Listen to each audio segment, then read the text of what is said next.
their culture rooted in the nomadic tribes of Chagoris, Khan's homeworld.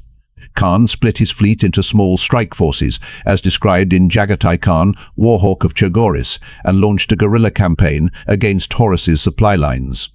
They destroyed the Calixis hub, a major traitor supply depot, and ambushed a convoy of Death Guard ships carrying plague bombs. But the cost was high. By the time the White Scars reached the Sol system, their numbers had been cut in half. The stage was set.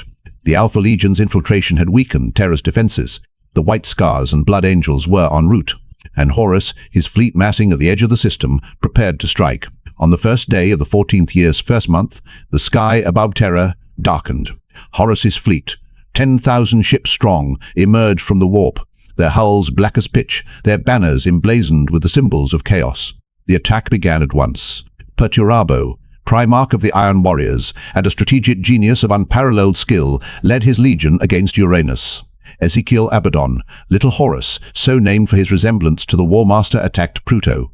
Their goal, to seize the Elysian Gate and Stygian Gate, two ancient Golden Age starports that bypassed the Mandeville Point.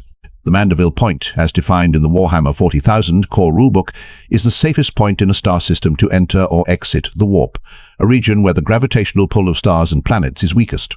Ships using the Mandeville Point suffer minimal damage and avoid detection. The Elysian and Stygian gates, however, were far more powerful. They allowed ships to enter the warp directly from the Sol system, cutting travel time by 70%. For Horus, seizing the gates meant he could reinforce his army quickly before Guilliman's Ultramarines or the Lion's Dark Angels arrived. On Pluto, Abaddon's fleet outnumbered the Imperial Fists 3-1. The defense was led by Sigismund, captain of the Imperial Fist's First Company and the First Emperor's Champion, a warrior whose skill with the sword was legendary. Pluto's defensive perimeter was a masterpiece of Dawn's design, a network of artificial satellites armed with macro cannons and missile launchers, all linked by a void shield. For 3 days, the Imperial Fists held out. They destroyed dozens of traitor ships, but Abaddon's forces kept coming. On the 4th day, Dawn ordered a retreat. The Imperial Fists fled, leaving the satellite forts behind. Abaddon's fleet swarmed the forts, eager to claim their prize. That was when Dawn's trap was sprung.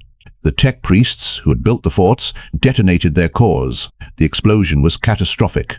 Plasma and shrapnel tore through the traitor fleet, destroying a third of Abaddon's ships.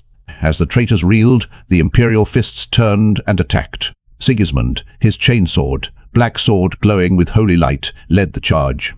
He boarded Abaddon's flagship, a smaller vessel also named Vengeful Spirit, distinct from Horus's own Mangum battleship, and challenged Abaddon